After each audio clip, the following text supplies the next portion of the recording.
అంటే కష్టాలు తనతో బ్రేకప్ అయిన తర్వాత ఎవరు సపోర్ట్ లేక మా ఫ్యామిలీ యాక్సెప్ట్ చేయక ఇష్టపడి చేసుకున్నావు, మళ్ళీ బ్రేకప్ ఏంటి, మా ఇంటికి రావద్దంటే మా ఇంటికి రావద్దు, ఇష్టపడే కదా చేసుకున్నావు, వద్దు అంటే చేసుకున్నావు, ఇప్పుడు వద్దు అంటే వదిలేస్తున్నావు అని చెప్పేసి. అంటే ఆల్రెడీ మ్యారేజ్ అయింది మీ ఇద్దరికి? మ్యారేజ్ అయింది, బ్రేకప్ అయింది.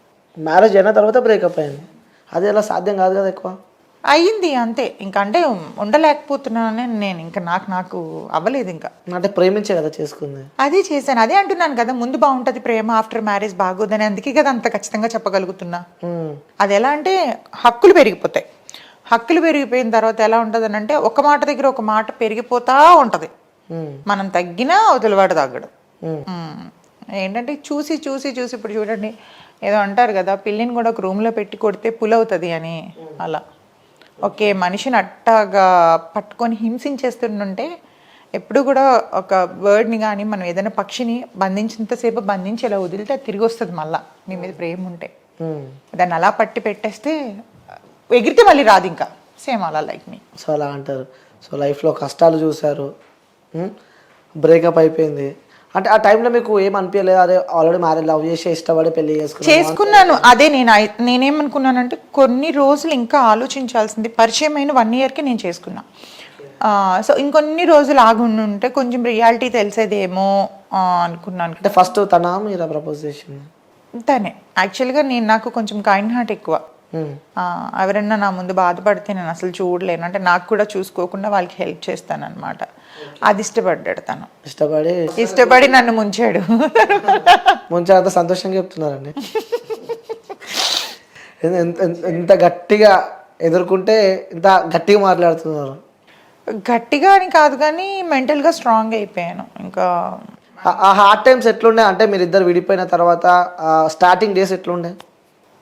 స్టార్టింగ్ డేస్ నుండే లిటరల్గా భయంగా బతికాను, ఏం చేసి వస్తాడు అని భయపడుతూ బతికాను అనమాట ఫస్ట్లో. తర్వాత తనకు మళ్ళీ ఇంకో మ్యారేజ్ చేసేసారు, అప్పుడు హ్యాపీ అన్నమయ్యా అనుకున్నా. ఇంకో మ్యారేజ్ చేసేసుకున్నాను. ఓకే, అంటే ప్రజెంట్ ఉన్న లవ్ అమ్మాయిల లవ్ ట్రూ ఉందంటారు, ఇక్కడ అబ్బాయిల లవ్ ట్రూ ఉంది? ఎవరిలోనే లేదు, ఎవరిలోనే లేరు. ఇది అవసరాలకి చేస్తుంది, ఆడ అవకాశానికి చేస్తున్నాడు. బోత్ రెండింటికి ఆన్సర్ చెప్పేస్తారు. అంటే జెన్యూన్ లవ్ నీడ్స్ అంటే ఇప్పుడు అమ్మాయికి ఎవరైతే ఉన్నారో దానికి మనీ కావాలి, వీడికి దాని ఈక్వల్ సెట్ అంటారు అంతే, ఈక్వల్. ఆ సోషల్ మీడియా వచ్చిన తర్వాత ఇంకా వర్స్ట్ అయిపోయారు అమ్మాయిలు. ఓకే, అబ్బాయిలు అబ్బాయిలు ఏం చేసినా చెల్లుతుంది కదా, అది చిన్నప్పటి నుంచి నాగరికత నుంచి వస్తుంది కదా. ఎవడండి ఈడు మగోడే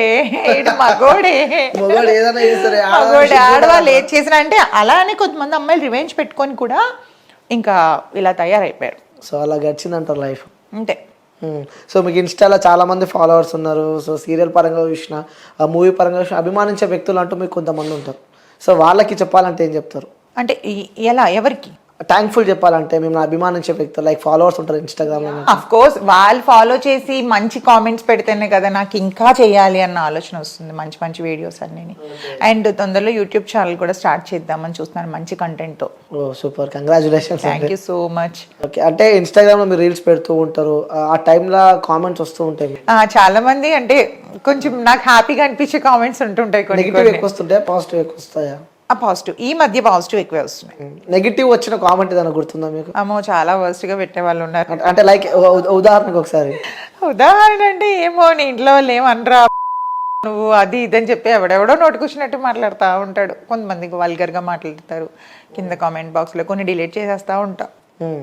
సో అంటే మీరు ప్రొఫెషనల్ ఉన్నప్పుడు కూడా వాళ్ళ నెంబర్స్ అంటూ కూడా ట్రాన్స్ఫర్ చాలా మంది అడుగుతారు, నేను ఇవ్వను. ఓకే, అంటే నా ఇన్స్టాగ్రామ్ ఒక అబ్బాయి మెయింటైన్ చేసేవాడు ఇంతకు ముందు. ఎవరన్నా మాట్లాడితే తనతో మాట్లాడమనే దాన్ని, అంటే అప్రోచ్ అవ్వాలి అనుకుంటే వాట్ పర్పస్, ఫస్ట్ మీతో మాట్లాడాలంటే రిగార్డింగ్ అని అడుగుతా, అడిగినాక తన నెంబర్ పెడతాను. ఈవెన్ లేకపోతే మా మేనల్లుడి నెంబర్ పెడతా, మా మేనల్లుడి నెంబర్ పెడితే తను మాట్లాడతాడు. కానీ నా నెంబర్ ఎవరికి షేర్ చేయను తొందరగా. అంటే ఎప్పుడైనా వచ్చిన ర్యాండమ్ కాల్స్ కానీ వస్తూ ఉంటాయండి, ర్యాండమ్ కాల్స్ ఎందుకు రావు? ఇన్స్టాగ్రామ్లో నెంబర్ ఎక్కడ నాకు దొరికే ఛాన్సే లేదు కదా నాది. పోనీ మీరు ట్రై చేయండి నా నెంబర్ కోసం, ఇన్స్టాగ్రామ్లో దొరకదు. మెయిల్ కూడా మనసు ఉంటే మార్గం ఉంటుంది అంటారు కదా, అది ఎవరొకరిని పట్టుకోవాలి ఇప్పుడు. ఎందుకంటే సినిమా ఇండస్ట్రీ అనేది చాలా పెద్ద ప్రపంచం, అందులో ఎవరిని అడిగినా చాలా మంది మేనేజర్స్ దగ్గర ఉంటుంది, కో డైరెక్టర్ అసిస్టెంట్స్ దగ్గర ఉంటుంది. నేను చేసే మూవీ టీంలో ఎవరిని పట్టుకున్నా నా నెంబర్ ఉంటుంది, కాస్ట్యూమర్ దగ్గర కూడా మా నెంబర్ ఉంటుంది మేకప్ మ్యాన్ దగ్గర కూడా ఉంటది. సో అలా పట్టుకోవచ్చు. ఓకే, అలానే పట్టుకున్నాడు ఇట్లా. అలా ఏం కాదు. అదే అందుకే అడుగుతున్నా, వచ్చా ఎప్పుడైనా ర్యాండమ్ కాల్స్ కానీ? ర్యాండమ్ కాల్స్ రాలేదు, తక్కువ, చాలా తక్కువ. అయినా ఎక్కువ నేను డిస్కస్ చేయను. అంటే నేను అంటే మీకు సంబంధించి ఒక న్యూస్ విన్నా నేను. ఏమని? అన్నోన్ నెంబర్ కాల్ చేశారు మీకు అని చెప్పి, కాల్ చేస్తారని చెప్పి కూడా నేను వచ్చింది. అది ఇన్స్టాగ్రామ్ లో కదా. అదే ఇన్స్టాగ్రామ్ కాల్. చూడడానికి ఇంత మాసి ఉన్నాడంటే అసలు తెలుస్తున్నాడు లో ప్రొఫైల్ అని. అంటే ఫేస్ కట్ చేసి ఫుల్ బాడీ మాట్లాడుతున్నాడు. ఒక్కసారి అనుకుంటా ఫేస్ చూసా. వాడు ఇంత ధైర్యంగా చేస్తున్నాడంటే కనీసం ఒక సైబర్ క్రైమ్ అంటే అప్పుడు నాకు అర్థమైంది వాడు అంత ధైర్యంగా కాల్ చేస్తున్నాడంటే ఎడ్యుకేటెడ్ కాదు. సో వాడికి ఒక సైబర్ క్రైమ్ అనేది ఒకటి ఉందని కూడా వాడికి తెలియదు. అందుకని వాడు అంత ధైర్యంగా కాల్ చేశాడు. ఇప్పుడు ఆ మధ్య మనం చూసినవే కదా, ఏవేవో అలవాట్లు ఉంటాయి. అది వీడియో కాల్ అని ఎలా తెలుస్తుంది?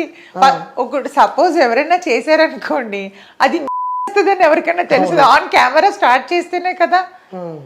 అంటే డైరెక్ట్ వీడియో కాల్ ఒక్కసారి నేను ఆన్ చేసిన తర్వాత రెండోసారి రికార్డింగ్ చేసి సైబర్ క్రైమ్ లో కంప్లైంట్ చేశాను. నేను కంప్లైంట్ చేశాను ఇట్లా అంటే మళ్ళీ కాల్ వస్తే చెప్పండి, అకౌంట్ నాకు పంపించండి అని చెప్పేసి సైబర్ క్రైమ్ స్టోరీ కూడా పెట్టాను నేను. అవును, ఇన్స్టాగ్రామ్ లో. ఓకే, మా సెట్ అయిపోయింది అది. సెట్ అయింది. మళ్ళీ వాడు చేయలేదు, వాడే బ్లాక్ పెట్టేశాడు. ఎప్పుడైతే కంప్లైంట్ పెట్టానో వాడు ఎవరితో చదివించుకున్నట్టున్నాడు మేబీ. ఓకే, మీరు అతనికి పెట్టారా? నేను స్టోరీ పెడతాను కదా, స్టోరీ చూసాడు. అది కదా దూరం వెళ్ళేటట్టు ఉందని చెప్పి ఆపేశాడు అప్పటి నుంచి. ఓకే, అంటే ఈ జనరేషన్ లో అమ్మాయిలకు వాల్యూ ఏ విధంగా ఉంటుంది అంటారు మరి మీరు?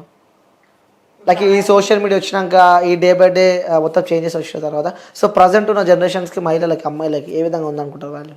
ఉందండి. ఇప్పుడు చేసేవాళ్ళు మంచిగా అందరూ ఒకలా ఉన్నారని నేను అనట్లేదు.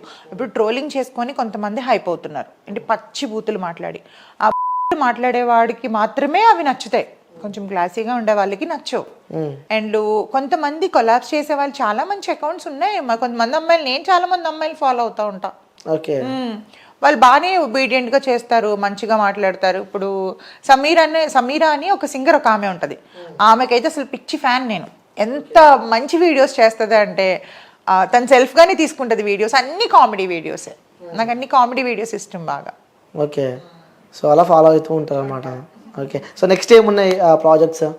అది ఇప్పుడు ఆరి మూవీ అని మనకి శ్రీకాంత్ అయ్యంగారు ఉన్నారు కదా, ఆయన కింద ఆఫీసర్ కింద, పోలీస్ ఆఫీసర్ కింద చేశాను. అది కాకుండా ఒక మూవీ రిలీజ్కి 2 years అయిపోయింది. మన శశిభూషణ్ అని జీ తెలుగులో డైరెక్టర్, ఆయన సీరియల్ డైరెక్టర్. ఓకే, మన ఉత్తేజ్ గారు అమ్మాయిని హీరోయిన్ గా ఇంట్రడ్యూస్ చేశారు కదా, ఆ డైరెక్టర్ గారిదే మంచి మూవీ, లేడీ ఓరియంటెడ్ మూవీ ఒకటి చేసాం.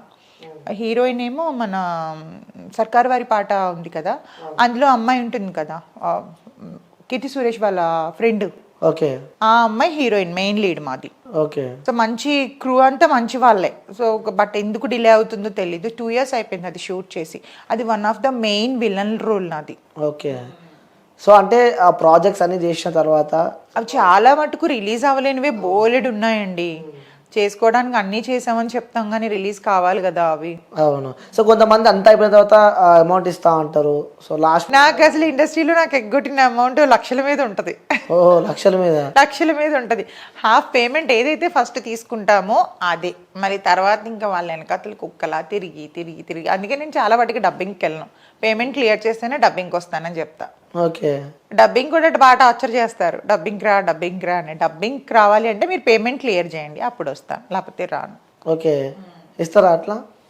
ఇస్తారా అంటే ఇస్తాడు, అందులో సగం ఇస్తాడు డబ్బింగ్. ఎందుకంటే నా వాయిసే సెట్ అవుతుంది కాబట్టి ఆ క్యారెక్టర్కి. అవును, మోస్ట్లీ విలన్ రోల్స్ ఎక్కువ చేస్తూ ఉంటారు కదా. విలన్ నెగిటివ్, కానీ వ్యాంప్ రోల్స్ వస్తాయి కానీ చాలా తక్కువ. ఓకే, సో తీసుకోండి ఫ్లవర్. వద్దు, అయిపోయింది. లేదు, నార్మల్గా తీసుకోండి. అయిపోయింది. ఇంటర్వ్యూ ఇంకేమైనా చెప్పాలనుకుంటున్నారా? ఇంకేం లేదు, మీరు అడిగితే చెప్తాను. ఓకే, అంటే అయిపోయింది. కెమెరాస్ కూడా ఆఫ్ చేసిరాలు. ఓకే, తీసుకోండి. తీసుకోండి. Cameras off చేసినండి.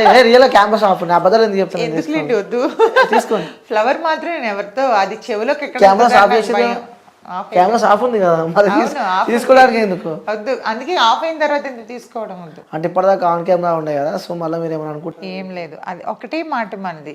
ఒక మాటకి స్టిక్ అయితే అది మళ్ళీ లూజ్ అవుతుంది. నన్ను యాక్సెప్ట్ చేస్తున్నట్ట, రిజెక్ట్ చేస్తున్నట్ట చెప్పలేరు. అది న్యూట్రల్ గా పెట్టా. ఓకే, అంటే ఎప్పుడైనా మీ దగ్గర నుంచి కాల్ రావచ్చు నాకు? ఎప్పుడైనా మీ దగ్గర నుంచి కాల్ రావచ్చు నాకు అంటున్నా? మేబీ.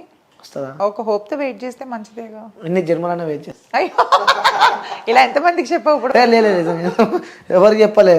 ఫస్ట్ టైం కూడా నేను ఫ్లవర్ ఇస్తుంటే కూడా తీసుకుంటలేదు మేము. లేదు, ప్లాస్టిక్ ఫ్లవర్స్ నాకు నచ్చవు. అంటే ఆల్మోస్ట్ ఇష్టం అన్నట్టు అర్థమైపోయింది. ఆన్సర్ తన నోట్ల నుంచి వచ్చింది. ప్లాస్టిక్ ఫ్లవర్ కాబట్టి నేను తీసుకుంటలేను అంటే ఒరిజినల్ ఫ్లవర్ ఉంటే తీసుకునేది. ఇంతకీ ఆ ఫ్లవర్ నేమ్ ఏంటో తెలుసా మీకు? తెలుసు. ఏంటి చెప్పను. అది తెలీదని చెప్పాలి అప్పుడు. సరే మీరు చెప్పండి చూద్దాం. దాన్ని ఇంగ్లీష్లో ఏమంటారో తెలీదు, తెలుగులో 100 వరాల చెట్టు అని అంటారు. అది నాకు తెలియదు. 100 వరాల పువ్వు అంటారు. అది దేవుళ్ళకి శివుడికి బాగా ఇష్టం అంటారు. అందుకే నా పార్వతికి ఇస్తున్నా. నేను అయితే దేవుని పేరు చెప్పేసి మేము కన్వర్టెడ్. ఒక కన్వర్ట్. మరి అది చాలా మంది అంటారు నాకు ఇన్స్టాగ్రామ్ లో, అది కూడా మీరు చూసారు లేదు కామెంట్స్, నువ్వు హిందీ సాంగ్స్ ఎట్లా చేస్తావు అది ప్రొఫెషన్ అది. మరి ఇంకా అదే చెప్పాలి అంటే నేను ఎందుకు ఆన్సర్ చెప్పాలి? నాకు నచ్చింది నేను చేసుకుంటూ వెళ్తున్నా. ఓకే. ఇంకోటి, లైఫ్లో వీళ్ళకి నేను రుణపడి ఉన్నా అంటే వాళ్ళకి థ్యాంక్ యూ చెప్పాలి అంటే అలాంటి పర్సన్స్ ఎవరైనా మీ లైఫ్లో ఉన్నా? నేను ఒక్క పర్సన్కి అయితే బాగా రుణపడి ఉన్నా. ఆయన సపోర్ట్ నాకు ఎప్పటికీ ఉంది, చేస్తూనే ఉన్నారు. లైఫ్లో ఎవరికన్నా మళ్ళీ నెక్స్ట్ జన్మ అంటూ ఉంటే ఆయనకి రుణపడి ఉండిపోతా. సో ఎవరు పేరు చెప్పాలి కదా? పేర్లు ఎందుకు, ఒక వెల్ విషర్ నాకు ఒకరు ఉన్నారు. సో ఆయనకి నేను రుణపడి ఉన్నా. ఓకే. సో ఇంకోటి నెక్స్ట్ ఏదన్నా పెద్ద అంటే లైక్ బిగ్ బాస్ అలాంటివి ఏమన్నా ఆలోచన ఉన్నాయా? వస్తే వెళ్తారు. సో ఇంతకుముందుకి ఏమన్నా పిలుస్తారంటారా నన్ను? చెప్పలేం. మీకెంత మర్చిపోదు నన్ను ముందే చెప్తున్నా. పోయేషా కూడా నాకేస్తావు మళ్ళీ ఫస్ట్ ఇంటర్వ్యూ రికార్డింగ్ ఉంది 100%. పక్కా మాట ఇచ్చి తప్పేది అసలు ఎప్పుడూ లేదు లైఫ్లో. ఓకే. సో గతంలో కూడా మీకు ఆఫర్ వచ్చింది, రిజెక్ట్ చేశారని చెప్పి నేను ఆఫర్ కాదండి, యాక్చువల్గా మొన్న ఓటీటీకి అప్రోచ్ అవుదాం అనుకుంటే యాక్చువల్గా రిలీజ్ అయిన మూవీస్ కొన్ని ఉండాలి లేటెస్ట్గా. మనం ఏంటంటే మన పృథ్వీ గారు వాళ్ళ కొత్త రంగుల ప్రపంచంలో ఒక చిన్న క్యారెక్టర్ చేసాం. సో అది ఫ్లాప్ అయింది మూవీ. సో ఫ్లాప్ అయిన మూవీ కంటే మనకి పెద్దగా ఇది ఉండదు కదా. సో హిట్ అవ్వాలి అని అంటే మళ్ళీ కొన్ని మూవీస్ ఉన్నాయి ఇప్పుడు రిలీజ్కి, అవి చేస్తే కొన్ని నా నిర్లక్ష్యం వల్ల కూడా కొన్ని అంటే చూడొచ్చు అంటారు మీ ఫాలోవర్స్ అయితే బిగ్ బాస్లో చూసే అవకాశాలు అయితే ఉన్నాయి అని అనుకుంటున్నాను నేను. పైన ఉన్న దేవుడి దయ ఇంకా. ఓకే. సో బిగ్ బాస్ పోవాలని చెప్పి మనస్ఫూర్తిగా కోరుకుంటున్నా. వచ్చినాక నా లవ్ కూడా యాక్సెప్ట్ చేయాలని చెప్పి కూడా కోరుకుంటున్నా. సో థ్యాంక్ యూ అండి. Thank you so much.